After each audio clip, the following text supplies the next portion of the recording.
नमस्ते दोस्तों, स्वागत है आपका हमारे YouTube channel story tube back पर, जहां आपको मिलेगा ढेर सारी कहानियां और नोवेल का समावेश। अगर आप हमारे चैनल पर नए हैं तो सब्सक्राइब करना ना भूले। तो चलो करते हैं वीडियो को शुरू।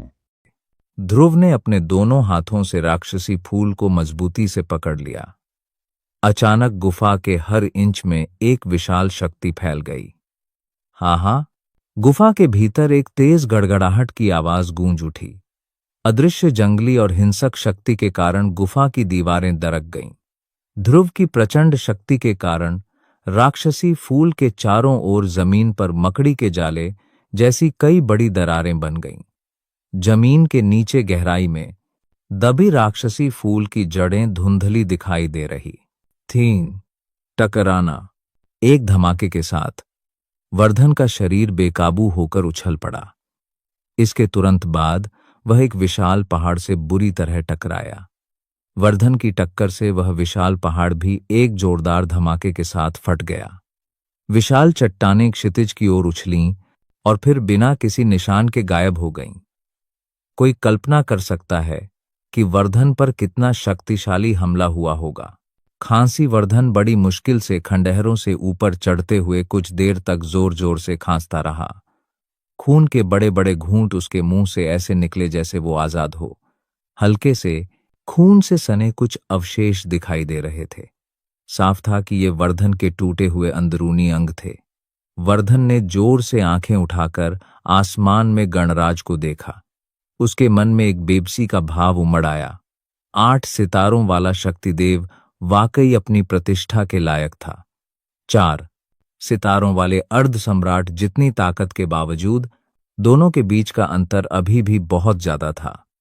यद्यपि वह अपने दिल में असहाय महसूस कर रहा था, लेकिन जब वर्धन ने ध्रुव के बारे में सोचा, जो अभी भी गणराज की गुफा में है, तो उसके शरीर में अनायास ही एक वीर भावना जाग उठी। अपनी मुट्ठियां कसते हुए खड़े होते ही वर्धन का शरीर थोड़ा कांप उठा। अनजाने में वर्धन ने एक बार फिर अपनी सीमाएं तोड़ दी थीं। इच्छा शक्ति वाकई ताकत से भी ज्यादा भयावह होती है। इस क्षण वर्धन का शरीर शक्ति से भर गया। उसकी हथेलियां आपस में जुड़ गईं और उसके शरीर से जो शक्ति निकल गई थी वह पूरी तरह से मुक्त हो गई। उसकी हथेलियों से मंद प्रकाश की किरणें फूट पड़ीं और एक लहर तेजी से फैल गई। जब ध्रुव की ओर फिर से देखा गया तो उसकी भयावह शक्ति के प्रभाव में, जैसा कि अपेक्षित था, स्वर्गीय शाही राक्षसी फूल बाहर खींच लिया गया। उसकी जड़ों में सचमुच एक हथेली के आकार का पन्ना हरा पत्थर था। वह अनगिनत जड़ों से उलझा हुआ था। जड़ों के माध्यम से अत्यंत शुद्ध प्राकृतिक शक्ति की लहरें राक्षसी फूल के तने में भेजी जा रही थीं। स्वर्गीय शाही जेड सार को लापरवाही से उठाते हुए ध्रुव का दिल अनायास ही उछल पड़ा। हालांकि ध्रुव ने उसे तुरंत बलपूर्वक दबा दिया। यह कहना झूठ होगा कि उसे ऐसे खजाने का लालच नहीं था। हालांकि ध्रुव आखिरकार रोशनी देव था। कम से कम उसमें अभी भी थोड़ा बहुत आत्म संयम तो था। ध्रुव स्वाभाविक रूप से किसी ऐसी चीज में दखल नहीं देता जिसका वादा उसने दूसरों से किया हो। शायद यही वजह थी कि ध्रुव मददगार तैयार कर पाता था। हाँ, बुरा नहीं। इस स्वर्गीय शाही जेड सार की गुणवत्ता को देखते हुए ऐसा लगता है कि यह काफी लंबे समय से अस्तित्व में है। यह 3000 साल पुराना नहीं हो सकता, लेकिन यह लगभग 2700 साल पुराना होना चाहिए। यह सुनकर ध्रुव के चेहरे के भाव अनायास ही बदल गए। अगर वर्धन को इस स्वर्गीय शाही जेड सार को परिष्कृत करने का अवसर मिल जाता, तो इसका मतलब था कि वह अपनी ताकत 5 सितारे तक बढ़ा सकता था। ऐसे खजाने के साथ बाहरी सुरक्षा इतनी मजबूत होना कोई आश्चर्य की बात नहीं थी। अरे, इतना मत सोचो। 5 सितारा ताकत, क्या यह संभव है? ध्रुव की अभिव्यक्ति बदलने से पहले घोरस ने जारी रखा। यह स्वर्गीय शाही राक्षसी फूल अब तक उग पाया है। इसका कारण यह स्वर्गीय शाही जेडसार है। इसके भीतर की आधी से ज्यादा प्राकृतिक शक्ति पहले ही समाप्त हो चुकी है। अगर वह बदमाश इसे परिष्कृत भी कर ले तो भी उसकी शक्ति ज्यादा से ज्यादा लगभग 8 सितारा शक्तिदेव के स्तर तक ही पहुंच पाएगी। उसके लिए 1 इंच भी आगे बढ़ना शायद मुश्किल होगा। जब तक घोरस ने इस बात तक कुछ और नहीं कहा, उसने अचानक ही ध्रुव को कुछ वाक्यों में टाल दिया और बोलना बंद कर दिया। ध्रुव की नजर स्वर्गीय शाही राक्षसी फूल पर पड़ी। वर्धन और गणराज हवा में खड़े हो गए। वर्धन ने जोर से मुंह में ताजा खून थूक दिया। उसने अपनी फटी हुई आस्तीन से मुंह पोंछा और मुंह के कोने से खून पोंछ दिया। वर्धन की आंखें नफरत से भरी थीं जब वह सामने खड़े गणराज को घूर रहा था। उसने जोर से हाँफते हुए अपना दाहिना हाथ गणराज की ओर उठाया और तिरस्कार भरा इशारा किया। इस तिरस्कारपूर्ण व्यवहार ने स्वाभाविक रूप से गणराज को क्रोधित कर दिया। जब से वह शक्तिदेव बना था, लियान पर्वत श्रृंखला में किसी ने भी उसके प्रति ऐसा व्यवहार करने की हिम्मत नहीं की। आज ध्रुव और वर्धन के मुंह पर बार बार तमाचे मारे गए हैं। ऐसा कहा जा सकता है, वह क्रोधित कैसे न होता? गणराज ने आसमान की ओर एक लंबी दहाड़ लगाई। उसका शरीर अचानक वहां से गायब हो गया। जब वह वापस आया तो वह पहले से ही वर्धन के सामने था। उसने अपनी दाहिनी मुट्ठी कसकर बंद कर ली थी और वर्धन के चेहरे पर एक मुक्का मारा। इस अचानक हमले से वर्धन के चेहरे के भाव अनायास ही बदल गए। उसका दिल एकदम से भारी हो गया, यहां तक कि एक पल के लिए उसकी धड़कन भी रुक गई। हालांकि वर्धन कोई साधारण योद्धा नहीं था। हालांकि वह गणराज को हरा नहीं सका, फिर भी उसके पास कुछ बचाव करने का समय था। उसके शरीर में मौजूद छोटी सी शक्ति बाहर निकल आई और तेजी से उसके सामने एक मोटी गोलाकार ढाल के रूप में एकत्रित हो गई, जिसने गणराज के हमले को रोक दिया। हालांकि यह स्पष्ट था कि वर्धन ने अभी भी गणराज की ताकत को कम करके आंका था। हालांकि कई भीषण लड़ाइयों के बाद गणराज की ताकत 50% कम हो गई थी, फिर भी एक 8 सितारा शक्तिदेव से निपटना इतना आसान कैसे हो सकता था? हालांकि गणराज के पास उसकी ताकत का केवल 50% ही था, फिर भी वर्धन उसका सामना नहीं कर सकता था। गणराज के मुंह के कोने पर अनायास ही एक उपहासपूर्ण मुस्कान उभर आई जब उसने वर्धन के शरीर से निकली पतली शक्ति को देखा। उसका शरीर कांप उठा और उसकी मुट्ठी के नीचे की शक्ति तेजी से एक पदार्थ में बदल गई जो उसकी पूरी मुट्ठी में लिपट गई। इसकी ताकत को दुनिया को झकझोर देने वाला कहा जा सकता है। इसने पल भर में हवा को चीर दिया।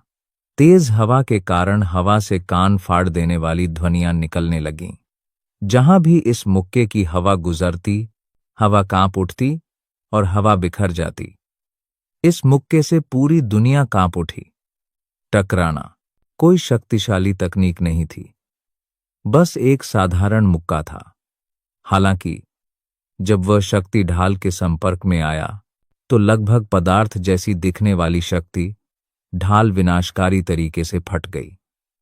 वर्धन का अंतिम बचाव अंततः बेकार साबित हुआ। अपनी रक्षा पंक्ति टूटने के बाद गणराज का जोरदार मुक्का जरा भी धीमा नहीं पड़ा और वह वर्धन के चेहरे की ओर तेजी से बढ़ा। अगर यह मुक्का जमीन पर पड़ता तो वर्धन की मौत निश्चित थी।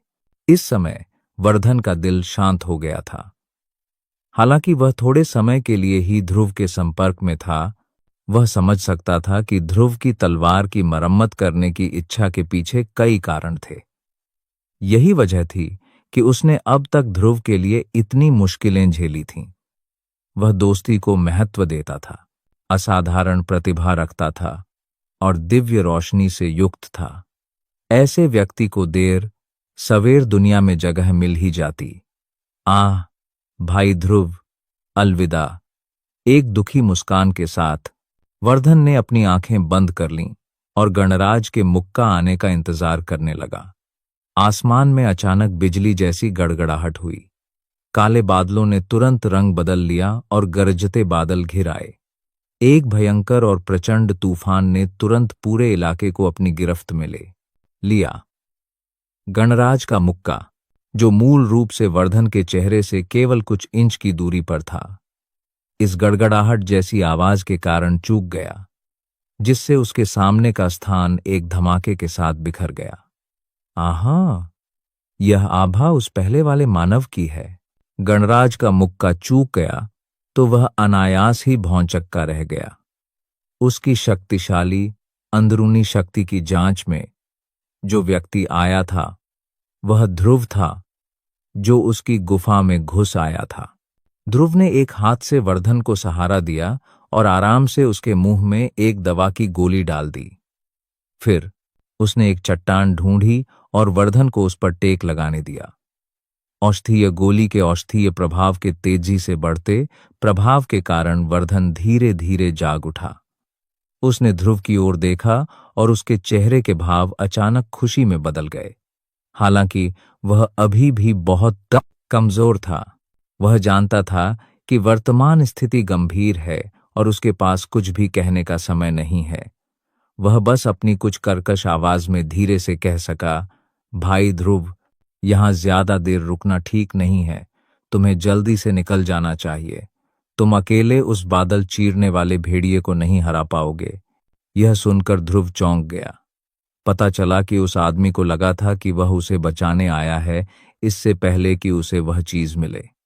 हालांकि ऐसा सोचने के बावजूद वर्धन की बातों ने उसके दिल को और भी ज्यादा छू लिया। ध्रुव ने हल्के से मुस्कुराते हुए वर्धन से कहा कि वह आराम से अपनी जगह पर उसका इंतजार करे। पलक झपकते ही ध्रुव गणराज से 1000 फीट आगे पहुंच गया। तुम इंसान सच में मौत को दावत दे रहे हो। तुमने सचमुच मेरा खजाना चुराने की हिम्मत की। देखो, आज मैं तुम्हारे टुकड़े टुकड़े कर दूंगा। मेरे लिए मरो। यह सुनकर ध्रुव हौंस पड़ा। उसने अपनी दोनों बाहें छाती के सामने क्रॉस करके एक मजाकिया अंदाज में ताना मारा, यह तुम्हारी वस्तु, यह तो स्वर्ग और पृथ्वी से उत्पन्न हुई है। यह तुम्हारी वस्तु कैसे बन गई? और प्राकृतिक खजाने तो योग्य लोगों के ही होते हैं। चूंकि तुम इसका उपयोग नहीं करते, इसलिए मुझे दोष मत दीजिए। ध्रुव की बातें सुनकर गणराज के दिल में गुस्सा और बढ़ गया। वह गुस्से से हांसे बिना नहीं रह सका। अच्छा, क्या ही अच्छा योग्य लोगों का गुण है। क्या ही तेज तर्रार इंसान है। उस स्थिति में मैं देखना चाहता हूं कि तुम्हारी योग्यता कितनी महान है, कि तुम इस स्वर्गीय राक्षसी पुष्प के योग्य हो। गणराज का हाथ घूम गया और उसकी आवाज सुनाई दी। उसके शरीर में मौजूद शक्ति तुरंत उसके शरीर से बाहर निकलकर उसकी हथेली में इकट्ठा हो गई। उसे बार बार दबाया गया। गणराज के शरीर के चारों ओर अशांत शक्ति एक लहर की तरह थी जो गणराज को बीच में लेकर अलग हो गई। दुनिया का यह हिस्सा भी इस लहर से आच्छादित था। गणराज ने अपना दाहिना हाथ उठाया। शुद्ध शक्ति तेजी से उसकी हथेली में इकट्ठा हो गई। पल भर में शक्ति से इकट्ठा हुआ एक हरा जेड रंग का मनका गणराज की हथेली में प्रकट हो गया। इसके तुरंत बाद गणराज की हथेली जोर से नीचे की ओर गिर गई। 4 समुद्र लहरें हथेली के नीचे गिरते ही फैलती हुई शक्ति लहर अचानक थम गई, मानो समय ने उसे बलपूर्वक रोक दिया हो। हालांकि कुछ ही देर बाद गणराज की हथेली से बिजली की तरह एक तेज चमक फैल गई। टकराना, जहां भी प्रकाश जाता दुनिया नष्ट हो जाती। तपते सूरज में कोई प्रकाश नहीं था और खाली जगह तुरंत ढह गई। हालांकि ऐसा हुआ भी, यह बस इस तकनीक के विस्फोट की बची हुई शक्ति थी। यह देखकर ध्रुव की आंखों में अनायास ही आश्चर्य की लहर दौड़ गई। इस तकनीक की ताकत वाकई इतनी जबरदस्त थी। इसे कम आंकने की हिम्मत न करते हुए ध्रुव ने तेजी से अपने शरीर के भीतर शक्ति को ऊपर उठाया। उसने अचानक अपना दाहिना हाथ भींच लिया और सारी शक्ति उसकी हथेली में इकट्ठी हो गई। उसकी आंखें घूम गईं और उसकी आंखों की गहराई में एक चमक दौड़ गई। उसके शरीर में दिव्य रोशनी की शक्ति अचानक भड़क उठी। यक्ष, जो ध्रुव के शक्ति भंवर में पालथी मारकर बैठा था, अचानक एक चमकदार चमक बिखेरने लगा। तुरंत एक धमाका हुआ और वह ध्रुव में विलीन हो गया। हाँ, एक जोरदार चीख के साथ ध्रुव का कसकर बंद हाथ धीरे धीरे ढीला पड़ गया। ध्रुव की हथेली में अंगूठे के आकार का एक गहरा काला गोल बिंदु दिखाई दिया। ध्रुव का शरीर अचानक कांप उठा। पल भर में ध्रुव का शरीर अचानक कांप उठा। ध्रुव गणराज के तकनीक को बलपूर्वक तोड़कर गणराज के सामने पहुंच गया। गणराज ने यह देखकर बस एक ठंडी हंसी निकाली। उसके बाएं हाथ ने झट से एक सील का आकार बना लिया। कुछ ही देर बाद उसके मुंह से भेड़िए जैसी चीख निकली। यह भेड़िए की चीख थी। गर्जन, बादल चीरने वाला भेड़िया, जिसमें असाधारण शक्ति थी, ने स्वाभाविक रूप से एक ही वार में ध्रुव को वश में कर लिया। बेहोशी की हालत में मौजूदा ध्रुव पहले से ही जमीन पर पड़ी मछली के बराबर था, जिससे गणराज उसे अपनी मर्जी से मार सकता था। एक व्यंग्यात्मक भाव के साथ गणराज का हाथ पहले ही एक विशाल भेड़िए के पंजे में बदल चुका था, जो हिंसक रूप से ध्रुव के सिर को जकड़ रहा था। इस पंजे से ध्रुव निश्चित रूप से मर जाएगा। टकराना। जैसे ही गणराज का भेड़िया पंजा ध्रुव के सिर पर वार करने वाला था, ध्रुव की दाहिनी हथेली पहले उसकी छाती पर लगी। इससे पहले कि यह हथेली पूरी होती, ध्रुव की मुट्ठी ने एक बार फिर पहले से ही स्तब्ध गणराज की छाती पर हिंसक प्रहार किया, जिससे वह 1000 मील दूर उड़ गया। ध्रुव को फिर से देखा तो पाया कि वर्तमान ध्रुव की पुतलियों में एक गुलाबी कमल था। कमल के ऊपर एक मलाईदार सफेद रोशनी बार बार नाच रही थी, जो बेहद रहस्यमयी लग रही थी। कमल गायब हो गया और ध्रुव का भाव शून्य हो गया। उसने धीरे से अपना चक्कर खा रहे सिर को हिलाया और चारों समुद्रों के निशानों को देखने के लिए सिर नीचे किया। ध्रुव अनायास ही सिहर उठा। अगर उसने अपनी पूरी ताकत से दिव्य तारे रोशनी की शक्ति का इस्तेमाल करके भी खुद को बचाया होता, तो भी वह उसे रोक नहीं पाता। भेड़िए की चीख के प्रभाव में ध्रुव स्वाभाविक रूप से वश में था, जब तक कि वह बेहोश नहीं हो गया। हालांकि ध्रुव के बेहोश होने का मतलब यह नहीं था कि ध्रुव भी वश में हो गया था। ध्रुव के अपने शरीर को नियंत्रित करने के साथ उसकी हथेली में मौजूद महान स्वर्गीय सृजन हथेली ने स्वाभाविक रूप से गणराज के शरीर पर प्रहार किया। दहाड़, बदमाश, तुम वास्तव में स्वर्गीय शाही राक्षसी फूल की मदद से 3 सितारा शक्तिदेव के दायरे में घुस आए हो। हालांकि इसके बावजूद तुम आज मौत से नहीं बच पाओगे और तुम्हारे शरीर में जो आदमी है वह बाहर आ जाओ। ध्रुव को जरा भी प्रतिक्रिया का मौका दिए बिना गणराज अचानक क्षितिज से ध्रुव के सामने प्रकट हुआ। उसका शरीर कांप उठा और अपने मूल रूप में बदल गया। उसके विशाल भेड़िए के पंजे ध्रुव के सिर पर बुरी तरह से टूट पड़े। ध्रुव का रंग अचानक बदल गया। उसने हमले को चकमा दिया। इससे पहले कि ध्रुव कुछ प्रतिक्रिया दे पाता, बादल चीरने वाले भेड़िए का हमला फिर से हो गया। आसमानी फना कदम का बार बार इस्तेमाल करते हुए ध्रुव के कदम लगातार बदल रहे थे। दूर क्षितिज पर एक विशाल राक्षसी जानवर हर जगह झपट्टा मारता दिखाई दे रहा था। ध्वनि, धमाकों की लहरें आकाश और पृथ्वी के बीच गूंज रही थीं। कभी कभी कोई भयंकर शक्ति किसी पहाड़ को उड़ा देती। यह बार बार दोहराया गया। दोनों के बीच 700 से ज्यादा बार मुकाबला हुआ था। सफलता के बाद ध्रुव की बिजली जैसी भयावह गति ने 8 सितारा शक्तिदेव गणराज को तेज सिरदर्द होने पर मजबूर कर दिया। दोनों के बीच मुक्का चला और वे विजेता का फैसला नहीं कर पाए। अस्पष्ट रूप से ऐसा लग रहा था जैसे ध्रुव के अंदर कुछ पक रहा है। बस ध्रुव के एक ही विचार से उसे पूरी तरह से उजागर कर देने का इंतजार था। उसके शरीर के भीतर की दिव्य रोशनी अलग हो गई। और उसकी हथेली में रूपांतरित हो गई। अंततः वह तलवार के रूप में बदल गई। जैसे ही उस विशाल रोशनी तलवार को घुमाया गया, उसकी आभा इतनी प्रचंड हो गई कि क्षितिज झुलस गया।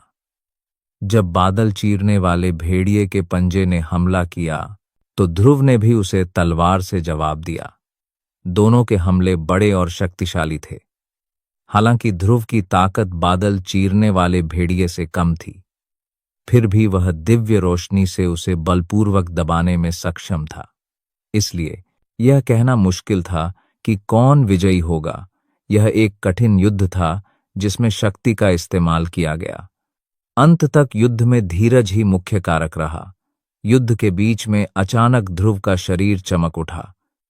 ध्रुव की इस हरकत से स्थिर युद्ध की स्थिति अचानक टूट गई। आग की लहर। एक धमाकेदार चीख सुनाई दी जब उसके हाथ में पकड़ा विशाल अग्नि रास्ता उसके सामने क्षैतिज रूप से कटा। अचानक रास्तों के सिरे से एक सुंदर रोशनी की लहर निकली और बादल चीरने वाले भेड़िए की ओर टूट पड़ी। बादल चीरने वाले भेड़िए ने यह देखकर अपने हाव भाव नहीं बदले। उसके बेहद तीखे पंजों ने हवा में वार किया। एक दो तरफा टकराना, एक धमाका हुआ। एक भयंकर और प्रचंड रोशनी की लहर अचानक फैल गई, जिसने ध्रुव और बादल चीरने वाले भेड़िए दोनों को अपनी चपेट में ले लिया। इससे अंदाजा लगाया जा सकता था कि इस विस्फोट की ताकत कितनी ज्यादा थी। जैसे ही रोशनी की लहर आकाश में फैली, ध्रुव के सामने की हवा की लहर, जहां वह खड़ा था, तुरंत दो भागों में बंट गई।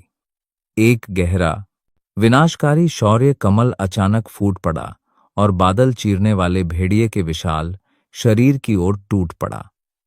गहरा काला प्रकाश स्तंभ साधारण सा लग रहा था। हालांकि वह जहां से भी गुजरता, वह स्थान चुपचाप ढह जाता, यहां तक कि अंतहीन खाली जगह भी उसमें समा जाती। यह बेतरतीब सा लगने वाला हमला पूरी युद्ध स्थिति को तुरंत उलट देता। इस दृश्य को देखकर चट्टान पर आराम कर रहे वर्धन की नजर अनायास ही दूसरी ओर चली गई। उसके चेहरे का पीलापन तुरंत आश्चर्य में बदल गया।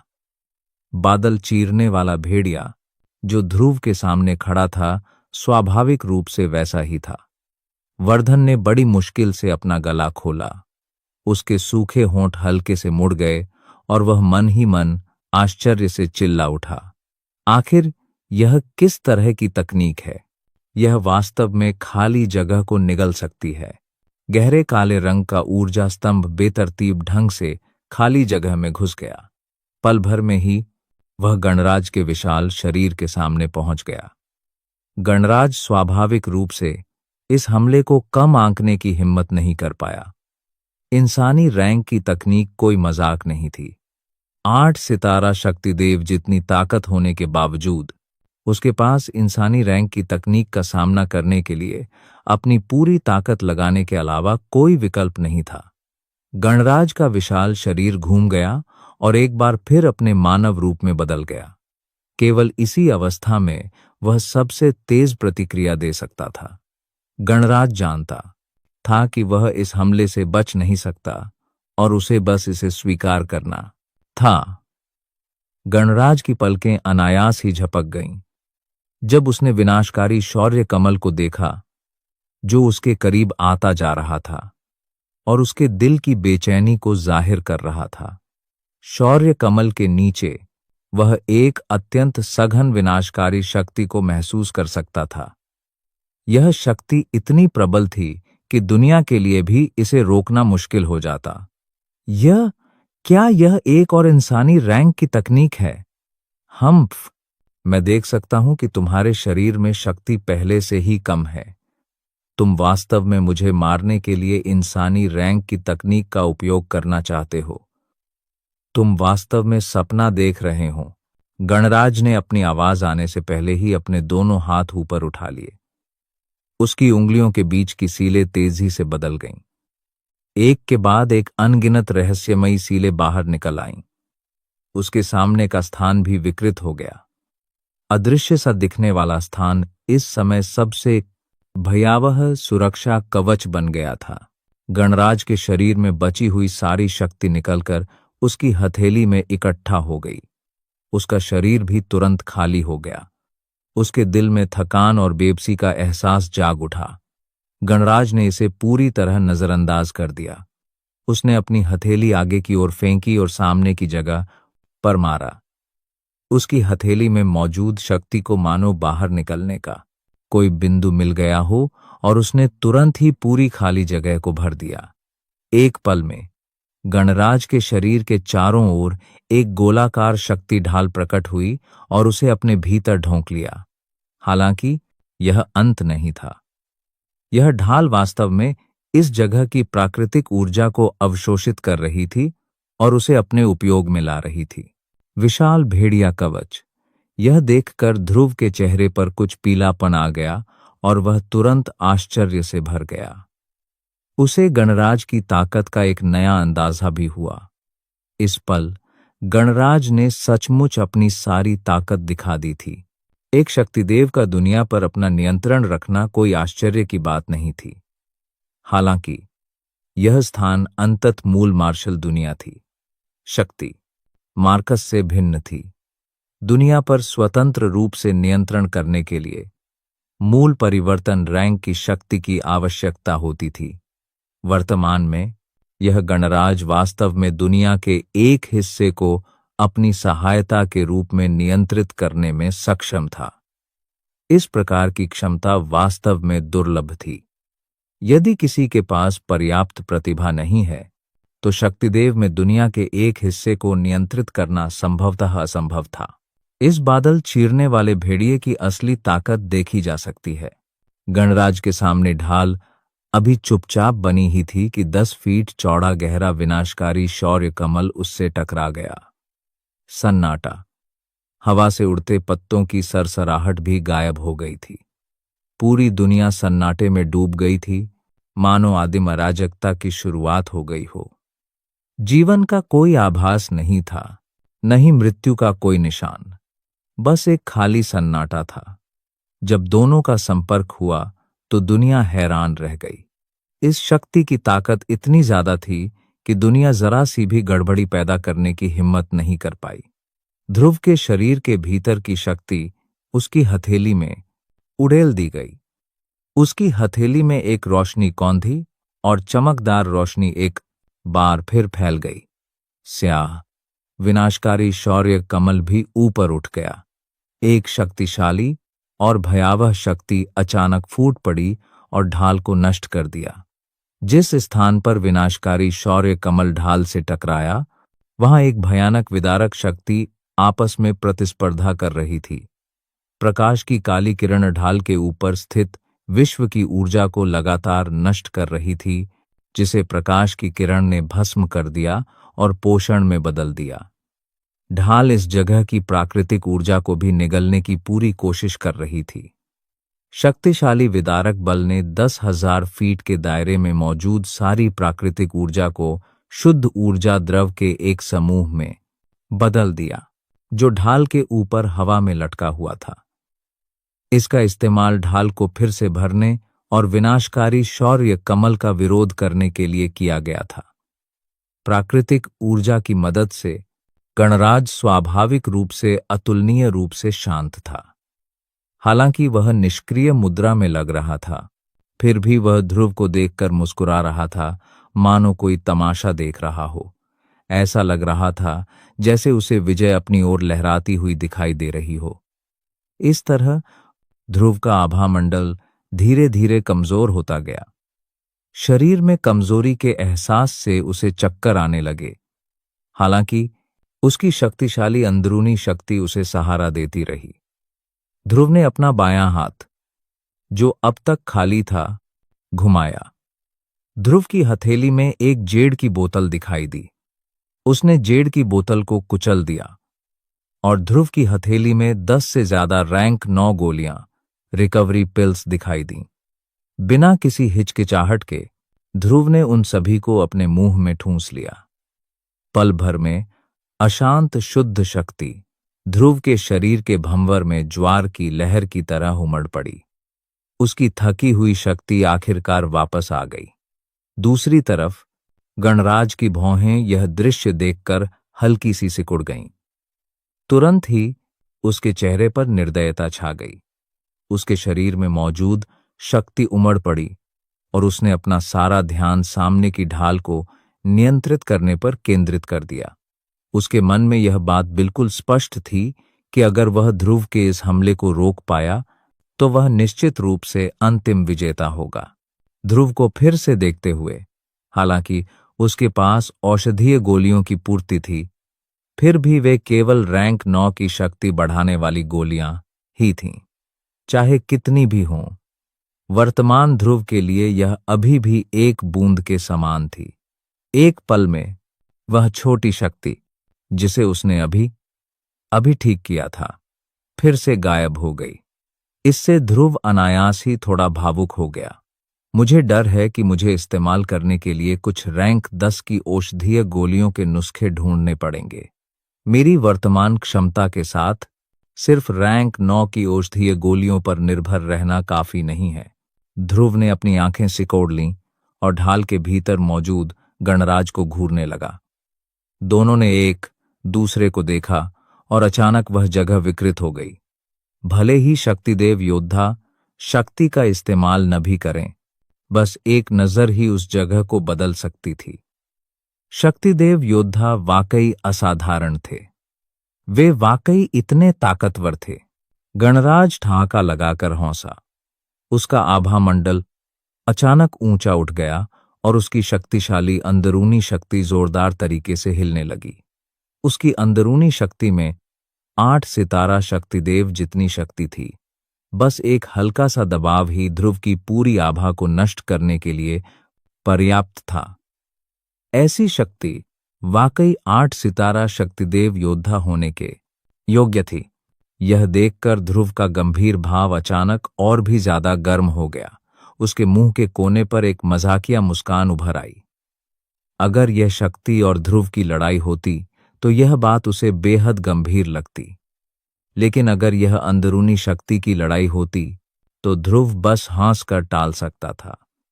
अंदरूनी शक्ति के मामले में किसी हकीम से मुकाबला करना एक दुबले पतले आदमी का किसी दानव से कुश्ती लड़ने जैसा था। युद्ध का परिणाम स्वाभाविक रूप से स्पष्ट था। जब गणराज की अंदरूनी शक्ति ने ध्रुव पर दबाव डाला तो ध्रुव जरा भी नहीं डरा। उसके शरीर में अंदरूनी शक्ति पीली नदी के पानी की तरह उमड़ पड़ी। पल भर में वह ध्रुव के सिर के ऊपर एक विशाल हाथ में संघनित हो गई। ध्रुव के एक विचार से सूरज को ढकने वाले उस विशाल हाथ ने तुरंत गणराज की अंदरूनी शक्ति पर हमला किया और सीधे उससे टकरा गया। एक हकीम की अंदरूनी शक्ति कितनी भयानक होती है। हालांकि गणराज 8 सितारा शक्तिदेव था, उसकी अंदरूनी शक्ति अभी चेतना के चरम तक पहुंची थी। दूसरी ओर ध्रुव 10 साल पहले ही चेतना के चरम से आगे पहुंच चुका था। उनके बीच का अंतर कल्पना से परे था। अच्छा नहीं, इस इंसान की अंदरूनी शक्ति कई सालों से परमात्मा लेवल के दायरे में प्रवेश कर चुकी है। यह ऐसी चीज नहीं है जिसका मैं मुकाबला कर सकूं। ध्रुव का विशाल हाथ देखकर गणराज का दिल अचानक चौंक गया। उसके चेहरे के भाव अचानक बदल गए। उसकी आंखों में एक भयावह चमक दौड़ गई। उसके मन में एक विचार आया और उसने अपनी अंदरूनी शक्ति को तुरंत वापस खींच लेने का मन किया। गणराज के चेहरे के भावों में आए बदलाव को ध्रुव ने भी कैद कर लिया। उसके मुंह के कोने पर एक ठंडी मुस्कान उभर आई। उसकी आंखों के भाव अचानक निर्मम हो गए। हम्फ, क्या तुमको लगता है कि अब भी पीछे हटना संभव है? परमात्मा लेवल आत्मा तकनीक, ऊंचा हाथ। यह एक अंदरूनी शक्ति की तकनीक थी जो ध्रुव को तारिशी देव द्वारा छोड़े गए अनगिनत स्क्रॉल से मिला था। यह पूरे मार्कस की सर्वोच्च अंदरूनी शक्ति की तकनीक थी। ध्रुव ने इसमें महारत भी हासिल कर ली थी। यह विशाल हाथ भी ध्रुव के लिए काफी उपयोगी था। अब जब इसका इस्तेमाल किया गया तो इसकी ताकत भी काफी चौंकाने वाली थी। एक ठंडी हंसी के साथ ध्रुव के बाएं हाथ की सीलें तेजी से बदल गईं। एक पल बाद ध्रुव का विशाल हाथ ध्रुव के विचारों के अनुसार चला। उसने गणराज की विशाल और शक्तिशाली लहर जैसी अंदरूनी शक्ति को अपने हाथ में थाम लिया। गणराज को भी एक जोरदार झटका लगा था। उसका गोरा पतला चेहरा तुरंत विकृत हो गया, बेहद भयानक लग रहा था। गणराज के हाथ अचानक कस गए। उसने अपनी आत्मा से उठ रहे हृदय भेदी दर्द का प्रतिरोध किया। साथ ही वह अपने सामने रखी ढाल को नियंत्रित करना नहीं भूला, ताकि ध्रुव स्थिति का फायदा न उठा सके। ध्रुव के मुंह का कोना सिकुड़ गया। यह गणराज मूर्ख नहीं था। मौत के सामने तो वह और भी ज्यादा स्पष्ट था। कोई आश्चर्य नहीं कि वह इस लियान पर्वत श्रृंखला का अधिपति बन पाया। गणराज की अंदरूनी शक्ति पर नियंत्रण पाकर ध्रुव स्वाभाविक रूप से थोड़ा ज्यादा आराम महसूस कर रहा था। शक्ति बढ़ाने वाली गोलियों के पहाड़ के साथ स्थिति थोड़े समय के लिए थोड़ी ज्यादा स्थिर हो गई। गणराज भी तो इस इलाके का अधिपति था। उसका दिल गर्व से भर गया था। वह ध्रुव के नियंत्रण में कैसे रह सकता था? उसका दिल कठोर हो गया। उसके शरीर की सारी मांसपेशियां स्टील की तरह तन गईं। उसने दांत भींच लिए और उसकी आंखें अचानक असामान्य रूप से लाल हो गईं। मन में एक विचार आते ही एक आकाश भेदी गर्जना गूंजी। गणराज और अंदरूनी शक्ति के उस अंश के बीच का संबंध अंततः बलपूर्वक टूट गया। दहाड़, शापित मानव, मर जा। स्वर्गीय भेड़िया चांद पर दहाड़ रहा था। धरती को हिला देने वाली भयंकर दहाड़ के साथ गणराज तुरंत अपने मूल रूप में आ गया। उसने आकाश की ओर मुंह किया और एक लंबी दहाड़ लगाई। अचानक आकाश का रंग बदल गया। उजला दिन तुरंत धुंधलके में बदल गया।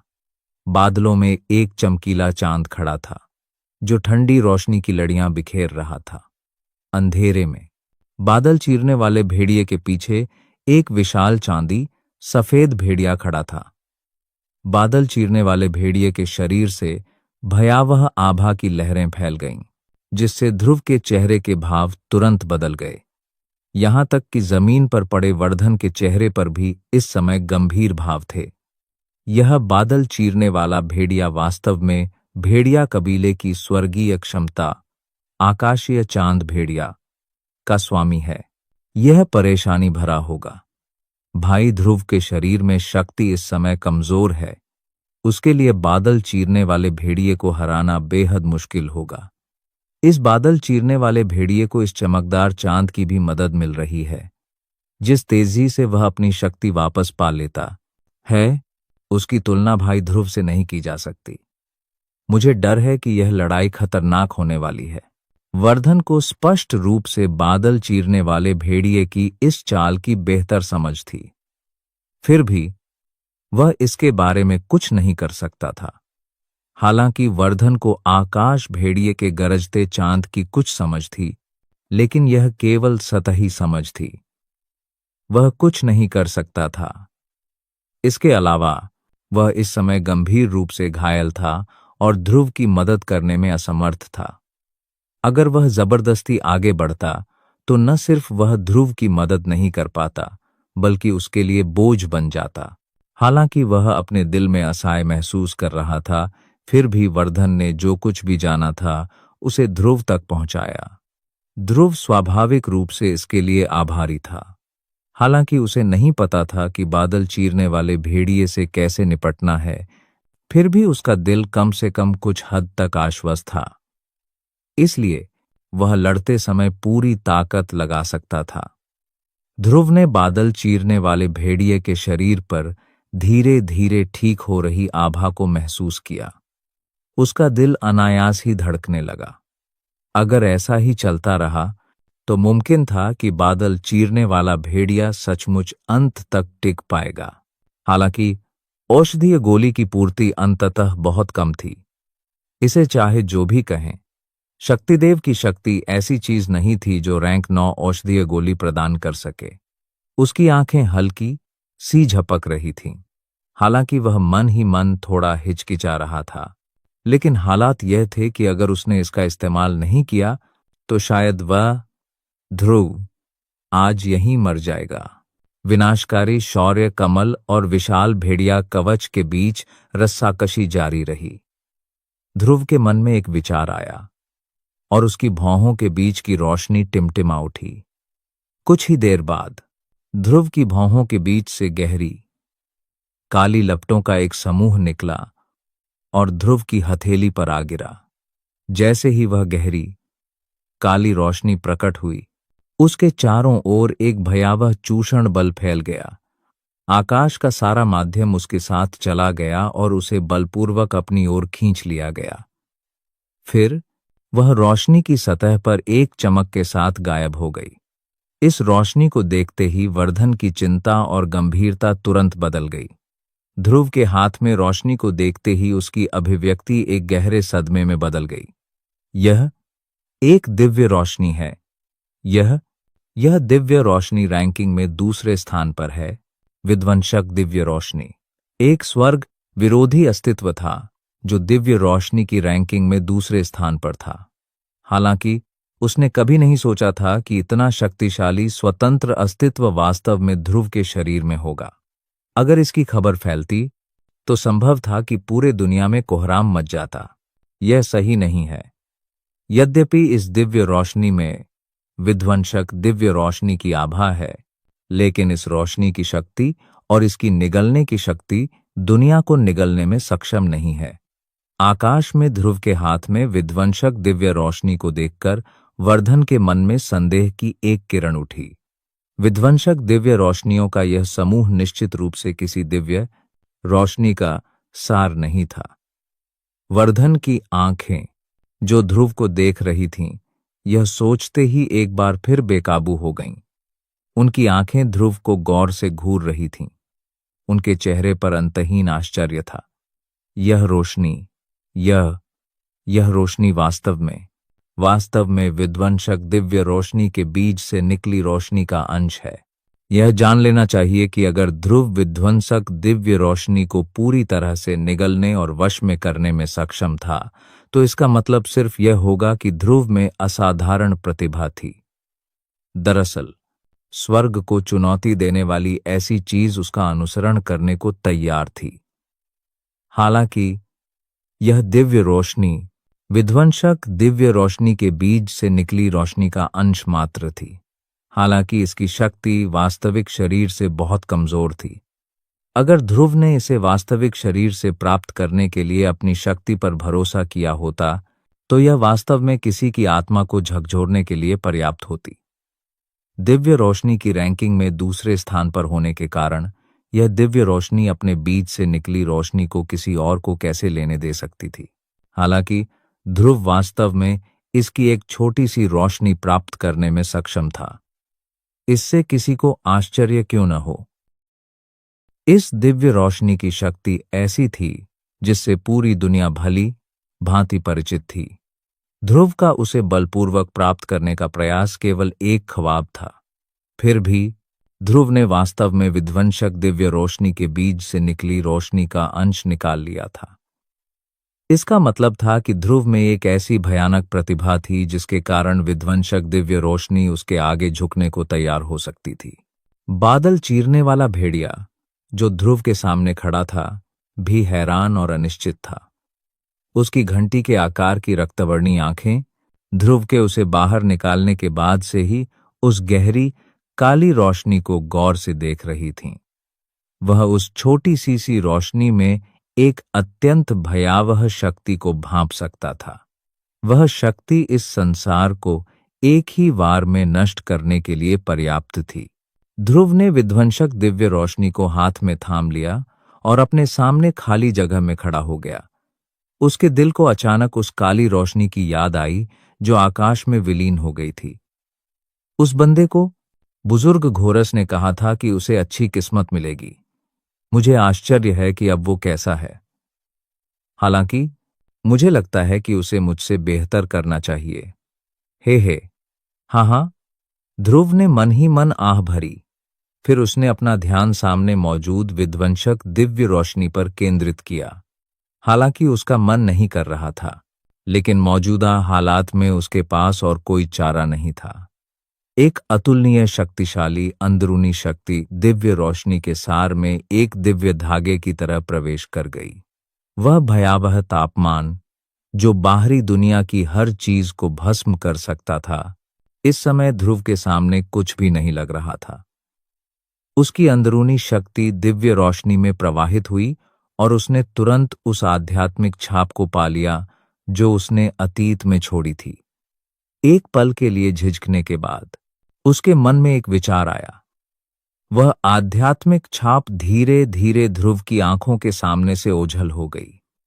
यद्यपि यह दृश्य बादल चीरने वाले भेड़िए और वर्धन द्वारा नहीं देखा गया था, लेकिन वे दिव्य रोशनी की आभा में परिवर्तन से मोटे तौर पर अनुमान लगाने में सक्षम थे कि क्या हुआ था। ध्रुव ने वास्तव में अपने हाथ में मौजूद दिव्य रोशनी से संबंध का धागा काट दिया था। अरे, क्या यह आदमी पागल है? यह तो विध्वंसक दिव्य रोशनी है। वह इसे यूं ही जाने कैसे दे सकता है। इस समय वर्धन के दिल में भी अनायास ही अश्लील शब्द निकल पड़े। ध्रुव की हरकतें वाकई एक बड़ा झटका थीं। टकराना। एक धीमी सी आवाज सुनाई दी। ध्रुव की अंदरूनी शक्ति स्वाभाविक रूप से वापस ले ली गई। उसके हाथ में मौजूद शून्यता भक्षण रोशनी की आभा अचानक फूट पड़ी। एक जलती हुई इच्छा शक्ति ने तुरंत पूरे आकाश को भर दिया। अंतहीन खाली जगह अचानक विकृत हो गई। वर्धन को भी तुरंत ऐसा लगा जैसे उसे किसी भट्टी में फेंक दिया गया हो। उसके शरीर की त्वचा तेजी से लाल हो गई, जिससे उसके पास अपने शरीर के भीतर मौजूद छोटी सी शक्ति को घुमाकर प्रतिरोध करने के अलावा कोई चारा नहीं बचा। दिव्य रोशनी की शक्ति वास्तव में इतनी शक्तिशाली थी। यह उसके वास्तविक आकार का मात्र 1/100वां हिस्सा थी। फिर भी यह आकाश में एक असाधारण घटना को जन्म देने में सक्षम थी। इस शक्ति को भयावह कहा जा सकता है। जिस क्षण ध्रुव ने अपने हाथ में दिव्य रोशनी से अपना संबंध तोड़ लिया, वह हजारों किलोमीटर दूर एक अंधेरे और रहस्यमय स्थान पर था। एक काले मानव आकृति ने, जिसका पूरा शरीर एक गहरी काली रोशनी से जल रहा था और जिसका शरीर रहस्यमय प्रतीकों से ढका हुआ था, अचानक अपनी धीरे से बंद आंखें खोलीं। उसने उस दिशा में देखा जहां ध्रुव स्थित था। क्या उसने मुझसे अपना नाता तोड़ लिया है? इस तरह तो भविष्य में बहुत परेशानी होगी। हालांकि यह ठीक ही है। मुझे देखने दो कि क्या तुम में, रोशनी देव, इतनी शक्ति है कि मुझे अपना सिर नीचे करने पर मजबूर कर सको। उनके शब्दों से यह व्यक्ति विध्वंसक था, जो उस समय शक्तिदेव बनने के बाद आकाश में गायब हो गया था। विध्वंसक दिव्य रोशनी से संबंध टूटते ही दिव्य रोशनी की शक्ति पूरी तरह भड़क उठी। इस अनंत भक्षण शक्ति ने रिक्त स्थान को भी निगल लिया और उसे एक गहरे काले शून्य में बदल दिया। ध्रुव ने कई सालों से इस दिव्य रोशनी बीज को नियंत्रित किया था। हालांकि उसने उससे अपना संबंध तोड़ लिया था, फिर भी वह ध्रुव के हाथ में धीरे धीरे नाच रही थी। ध्रुव के हाथ से अचानक शक्ति निकल आया। उसके शरीर में मौजूद छोटी सी शक्ति का आधा हिस्सा ध्रुव ने दिव्य रोशनी में डाल दिया। ध्रुव के शक्ति के सहारे विध्वंसक दिव्य रोशनी और भी तेजी से जलने लगी। पूरा इलाका तुरंत सूखा और गर्म हो गया। जमीन पर पहले से कोमल हरी घास और पेड़ तुरंत धूल के ढेर में बदल गए। नंगी आंखों से दिखाई देने वाले प्राकृतिक ऊर्जा के धागे मानो किसी चीज से निर्देशित हो रहे थे। वे ध्रुव के हाथ में मौजूद दिव्य रोशनी की ओर बेतहाशा इकट्ठा हो रहे थे। व्यक्ष, मैं शोधन का काम तुम पर छोड़ता हूं, ध्रुव ने मन ही मन व्यक्ष से बात की। फिर उसने अपना ध्यान अपने हाथ में रखे विनाशकारी शौर्य कमल पर केंद्रित किया। बादल चीरने वाले भेड़िए का दिल अनायास ही धड़क उठा जब उसने ध्रुव के शरीर के चारों ओर उमड़ती प्राकृतिक शक्ति देखी। यह अप्रत्याशित था कि ध्रुव के पास वास्तव में ऐसी कोई तकनीक थी। अगर ध्रुव सचमुच सफल हो जाता तो यह बड़ी लड़ाई वाकई खतरनाक हो सकती थी। चमकदार चांद आकर्षित करने वाला तारा। आकाश की ओर एक लंबी गर्जना हुई। आकाश में चमकते चांद ने अचानक एक तेज रोशनी बिखेरी। उसके तुरंत बाद एक चांदनी शक्ति आकाश से एक चमकीले उल्कापिंड की तरह उतरी और बादल चीरने वाले भेड़िए के शरीर की सतह पर आ गिरी। बादल चीरने वाले भेड़िए की आभा अचानक बढ़ गई। उसके शरीर के भीतर थका हुआ शक्ति भी तेजी से ठीक होने लगा। बादल चीरने वाले भेड़िए को एक बार फिर आकाश की ओर चीखते हुए देखा जा सकता था। चांदनी की वह अनंत शक्ति मानो तारों का झरना हो जो पूरी तरह से उसके मुंह में समा गया हो। कुछ ही देर बाद उसके मुंह से विनाश की एक भयावह आभा निकली। भेड़िया चीख 9 स्वर्ग, 8 बंजर भूमि विनाश करो। जैसे ही बादल चीरने वाले भेड़िए ने अपना सिर नीचे किया, ध्रुव ने उसके मुंह से एक ग्रह के आकार का एक चमकीला सफेद प्रकाश समूह देखा। जैसे ही यह चमकीला प्रकाश समूह ध्रुव के विनाशकारी शौर्य कमल पर लक्षित हुआ, यह अचानक फूट पड़ा। उसके मुंह से अचानक एक चमकता हुआ शौर्य कमल निकला। इसने आकाशीय अवरोध को तुरंत चकनाचूर कर दिया और ध्रुव के दूसरे विनाशकारी शौर्य कमल से जोरदार टक्कर मारी। एक पल में ध्रुव का पहला शौर्य कमल उस दूसरे शौर्य कमल से आसानी से चकनाचूर हो गया। ध्रुव का शरीर, जो हवा में खड़ा था, इस शक्तिशाली बल द्वारा अनायास ही 1000 फीट पीछे धकेल दिया गया। वह चमकीला सफेद शौर्य कमल भी अदम्य बल के साथ आगे बढ़ता रहा जब तक कि वह ध्रुव से 100 फीट आगे नहीं आ गया। तभी वह धीरे धीरे रुका। हालांकि ध्रुव पहले ही पूरी तरह थक चुका था। उसके पीछे यक्ष का भक्षण और शोधन वास्तव में पर्याप्त नहीं था। उसकी शक्ति शक्तिदेव के स्तर की नहीं थी। सारा भक्षण और शुद्धिकरण ध्रुव के लिए बेकार थी। हाँ, मानव, यह मुझे उकसाने का नतीजा है। गणराज, मुझसे लड़ते समय तुम बिल्कुल चींटी जैसे हो। दुर्भाग्य से तुम बहुत घमंडी हो। यह मत सोचो कि तुम किसी ऐसे योद्धा से लड़ सकते हो जो तुमसे कहीं आगे है, सिर्फ इसलिए कि तुम्हारे पास थोड़ी ताकत और रणनीति है। तुम्हें यह बात अच्छी तरह याद रखनी चाहिए। याद रखना, गणराज, अगले जन्म में मुझे उकसाना मत। हाँ, मानव। बादल चीरने वाले भेड़िए ने ध्रुव को देखा, जो पहले से ही अपनी अंतिम सीमा पर था और अपने दिल में ताजगी महसूस किए बिना नहीं रह सका। आज वह ध्रुव और वर्धन के खून से अपना गुस्सा जरूर धोएगा। बादल चीरने वाले भेड़िए ने एक बार फिर धरती हिला देने वाली चीख मारी। उसके मुंह में मौजूद चमकीला सफेद शौर्य कमल अचानक हिल गया। उसके भीतर की शक्ति और भी भयावह हो गई। शौर्य कमल, जो अभी रुका था, एक बार फिर आगे बढ़ा। विनाशकारी शौर्य कमल निश्चित रूप से खंडित होगा। ध्रुव ने हताशा के इस क्षण में एक लंबी, धुंधली सांस छोड़ी। उसने पास आते हुए चमकीले सफेद शौर्य कमल की ओर देखा और मन ही मन घोरस से विनती भरे स्वर में बात की। बुजुर्ग घोरस, यह जूनियर जानता है कि आप अपना कर्तव्य निभाएंगे और दुश्मन से निपटने में इस जूनियर की हरगिज मदद नहीं करेंगे। हालांकि इस जूनियर की आज एक जरूरत है। मुझे उम्मीद है कि बुजुर्ग इसे मान लेंगे। घोरस ने जब यह सुना तो वह थोड़ा उत्सुक हुए बिना नहीं रह सके। जब तक यह उनके कर्तव्य का उल्लंघन न करता हो, तब तक कुछ उधार लेना ठीक था। लेकिन मुख्य बात यह थी कि उनके पास उधार देने के लिए कुछ भी नहीं था। असहाय महसूस करते हुए घोरस ने अनायास ही ध्रुव से पूछा, मुझे बताओ, तुम क्या चाहते हो? क्या उधार लेना चाहते हो? अगर मेरे पास है तो मैं तुम्हें उधार भी दे दूं तो कोई बात नहीं, बशर्ते इससे मेरा फर्ज न टूटे। यह सुनते ही ध्रुव की आंखें चमक उठीं। उसके दिल ने अनायास ही राहत की सांस ली। उसका पीला चेहरा आखिरकार थोड़ा गर्म हो गया। बड़े, यह कनिष्ठ आपकी सफेद सीत दिव्य रोशनी उधार लेना चाहता है।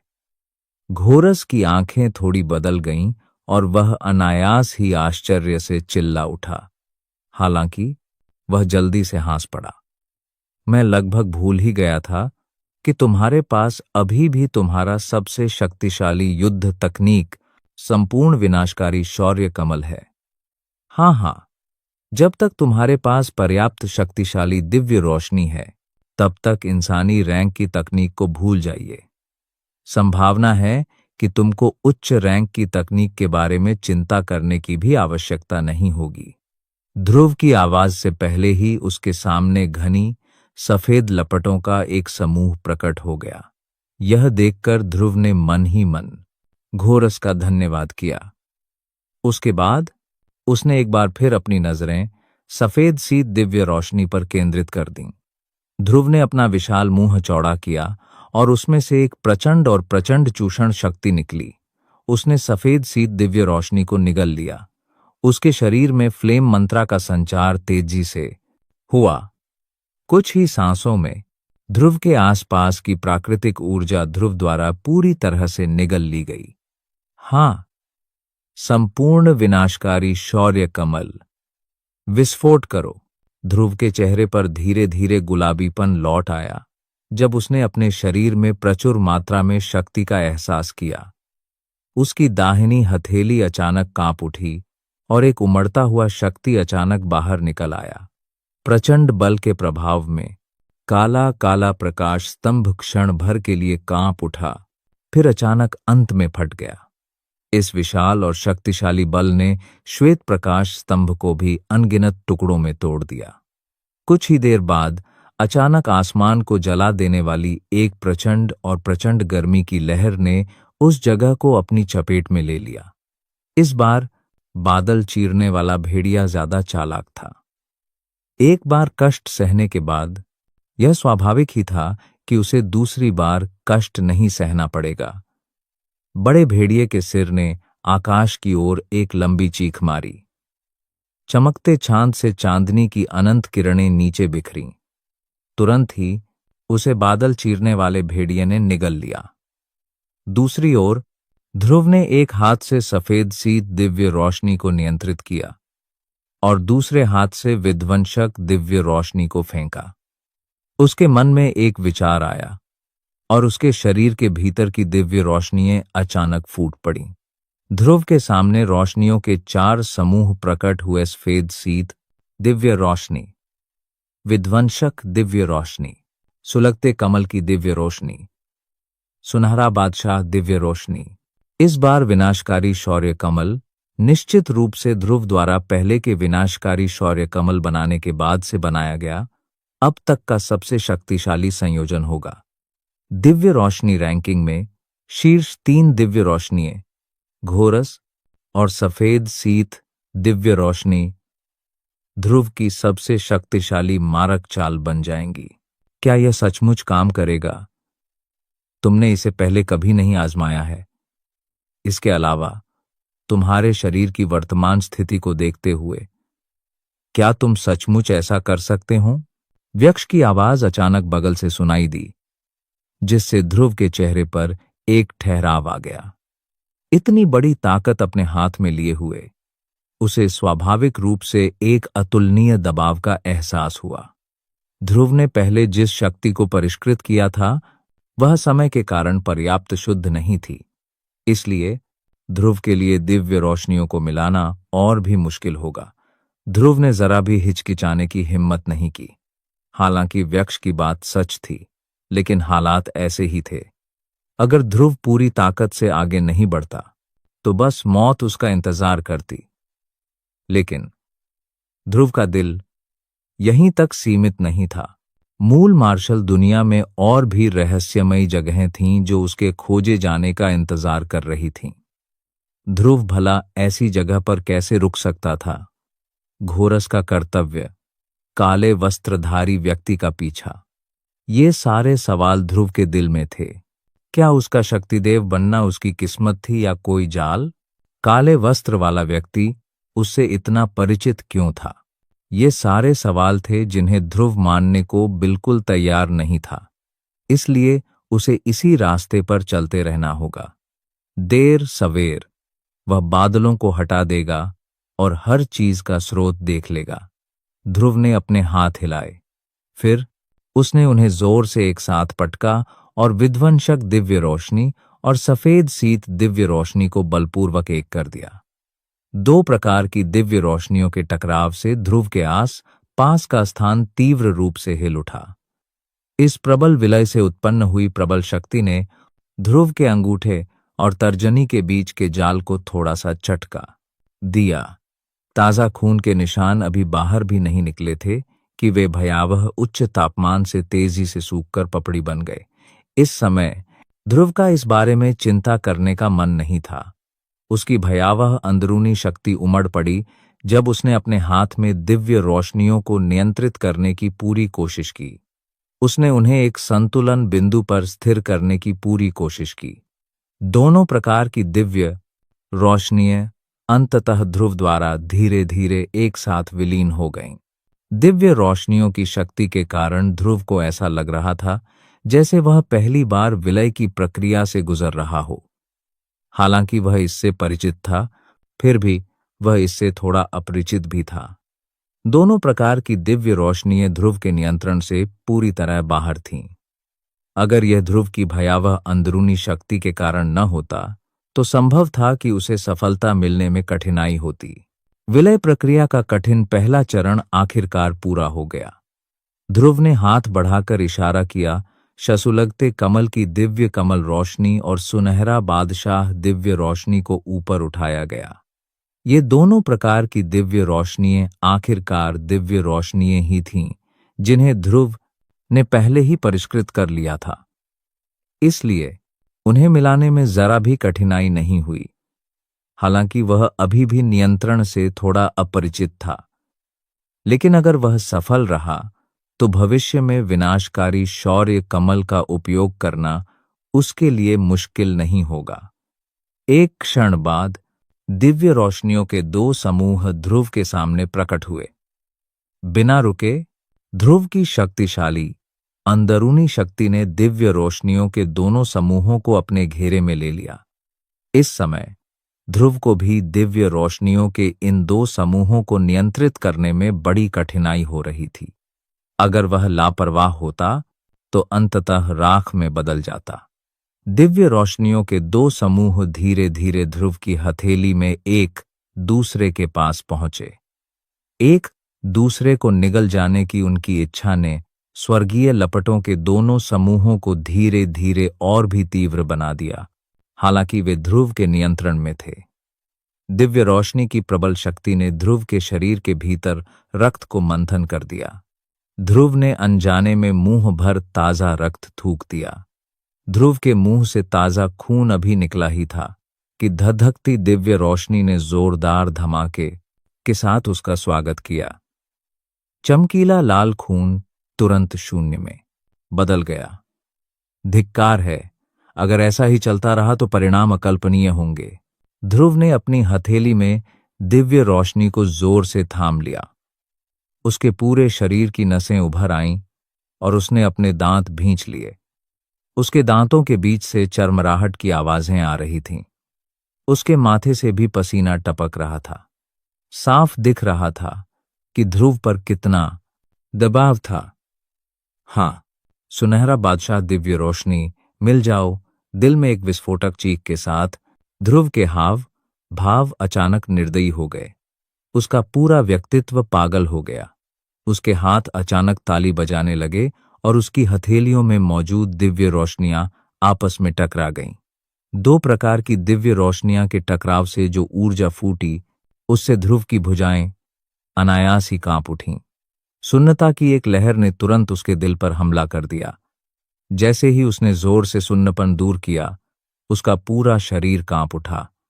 उसकी हथेली की ताकत एक बार फिर बढ़ गई जब उसकी अंदरूनी शक्ति पूरी तरह से उसकी हथेली में मौजूद दिव्य रोशनी के चारों ओर लिपट गई। शक्तिशाली दिव्य रोशनी लगातार फैलती रही। ध्रुव के ऊपरी शरीर के कपड़े तुरंत शून्य में बदल गए। तीव्र तापमान ने ध्रुव के हृदय में भी झुलसा देने वाली गर्मी की लहर दौड़ा दी। एक पल में ध्रुव की आंखें अचानक सुर्ख लाल हो गईं। उसके हाथों में लगातार कुछ सीलें बन रही थीं जैसे उसकी हथेलियों में मौजूद दिव्य रोशनियां एक बार फिर जोर से आपस में टकरा रही थीं। यह जंगली और प्रचंड दिव्य रोशनी आखिरकार ध्रुव की हथेली में अंतिम विलय के साथ धीरे धीरे स्थिर हो गई। दहाड़। मानव, तुम्हारा भाग्य समाप्त हो गया है। आज वह दिन है जब तुम मरोगे। मर जाओ। हा हा हा। याद रखना, अगले जन्म में मुझसे कभी मत मिलना, अन्यथा मैं तुम्हें एक बार फिर नष्ट कर दूंगा। स्वर्गीय भेड़िया चांद पर चिल्ला रहा था। मर जाओ। विनाशकारी शौर्य कमल प्रकट होने से पहले एक और आकाश भेड़िया चंद्रमा हाउल एक बार फिर ध्रुव की ओर हिंसक रूप से टूट पड़ा। अगर यह हमला होता तो ध्रुव निश्चित रूप से मर जाता। इस नाजुक पल में ध्रुव ने हिचकिचाना बंद कर दिया। उसके दोनों हाथों ने अचानक अपनी हथेली में दिव्य रोशनी को जकड़ लिया। जैसे ही रोशनी बुझी, वह दिव्य रोशनी जो अभी स्थिर हुई थी, एक बार फिर भड़क उठी। यह देखकर ध्रुव ने जोर से अपनी जीभ के सिरे को दांतों से काट लिया। उसने दिव्य रोशनी पर एक कौर सा रक्त थूक दिया। जैसे ही उसने विनाशकारी शौर्य कमल को बलपूर्वक स्थिर किया, उसके हाथों की सीलें तेजी से बदल गईं। रोशनी कमल के भीतर क्रूर आभा का हिंसक दमन किया गया। दिव्य रोशनी का विलय अंततः पूर्ण हुआ। ध्रुव के शरीर में प्रचुर मात्रा में मौजूद शक्ति एक बार फिर खाली हो गई। इस समय शौर्य कमल, जिसमें पहले से भी अधिक विनाशकारी आभा थी, अंततः ध्रुव के सामने आ गया। ध्रुव ने अपना ध्यान रोशनी कमल पर केंद्रित करने की पूरी कोशिश की। उसके शरीर से निकल रही कमजोरी की लहरों ने उसे थोड़ा चक्कर आने का एहसास कराया। उसका पूरा शरीर, जो आकाश में ऊंचा खड़ा था, भी थोड़ा कांप रहा था। इस क्षण ध्रुव को लगा जैसे उसकी आत्मा अब उसके नियंत्रण में नहीं है। उसके दांतों ने उसकी जीभ की नोक को जोर से काट लिया। उसकी नसों में फैल रहे तेज दर्द ने ध्रुव को कुछ देर के लिए होश में आने पर मजबूर कर दिया। उसने अपनी हथेली में रखे रोशनी कमल को नियंत्रित करने के लिए अपनी पूरी ताकत लगा दी। रोशनी कमल का निर्माण हुआ। एक मंद क्रीम सफेद रोशनी का अंकुर कमल के पत्तों पर नाच रहा था और घूम रहा था। वर्तमान शौर्य कमल रोशनी पहले की तुलना में सतह पर पहले से ही बहुत अलग थी।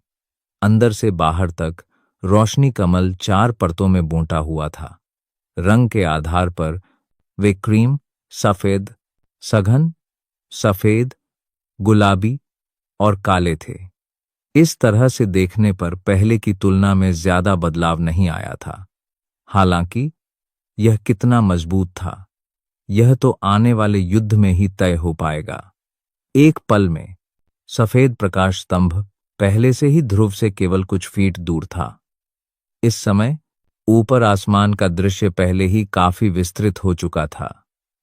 जमीन पर खड़े वर्धन ने यह दृश्य देखा तो वह घबरा गया। उसने जल्दी से ध्रुव की ओर आवाज लगाई, भाई ध्रुव, यह खतरनाक है, जल्दी से बचो। यह सुनते ही ध्रुव ने अपना सिर घुमाया और वर्धन की तरफ मुस्कुराया। तुरंत वह पीछे मुड़ा और अपने शरीर की सारी ताकत अपनी बाहों पर इकट्ठी कर ली। ध्रुव की आंखें उदासीन थीं, क्योंकि वह पास ही खड़े सफेद रोशनी कमल को देख रहा था। उसके मुंह के कोनों पर मुस्कान आ गई। तुरंत उसके दोनों हाथ जोर से आगे बढ़े। जाओ, विनाशकारी शौर्य कमल रोशनी, उसे 4 शिखर वाली दिव्य रोशनियों के विलय की शक्ति का साक्षी बनने दो। मैं यह युद्ध नहीं हारूंगा। बादल चीरने वाले भेड़िए ने यह देखकर एक ठंडी, क्रूर दहाड़ लगाई, मानो वह अपने मन में छिपी घृणा व्यक्त कर रहा हो। वह तो बस एक छोटा सा रोशनी कमल था। उसके लिए उस पर हमला करने का कोई मतलब ही नहीं था। वह उसे कैसे चोट पहुंचा सकता था? यह तो बस एक मजाक था। इस संबंध में ध्रुव ने इसे अनदेखा करना चुना। यह कितना शक्तिशाली था, यह स्वाभाविक रूप से उसे थोड़ी देर बाद पता चल जाएगा।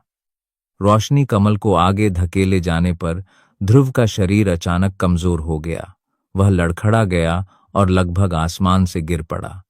इस दृश्य ने वर्धन को बेहद चिंतित कर दिया। बहते हुए रोशनी कमल में कोई खतरनाक इरादा नहीं दिख रहा था।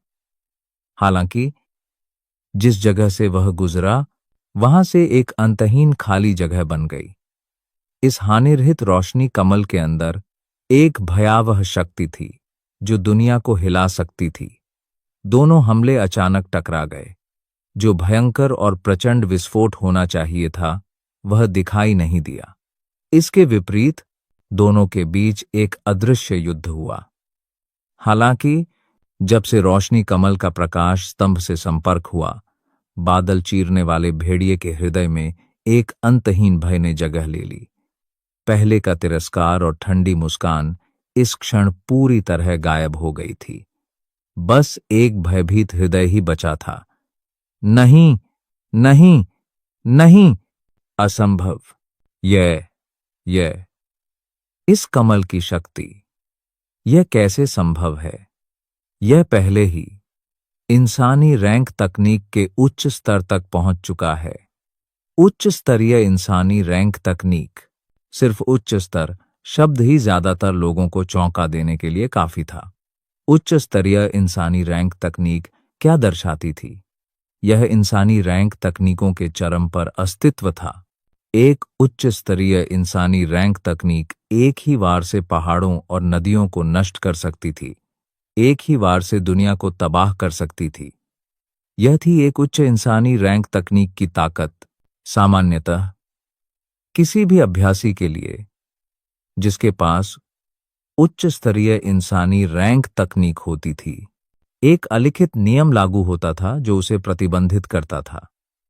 वह नियम यह था कि उसे उच्च स्तरीय इंसानी रैंक तकनीक का बेतरतीब ढंग से उपयोग करने की अनुमति नहीं थी।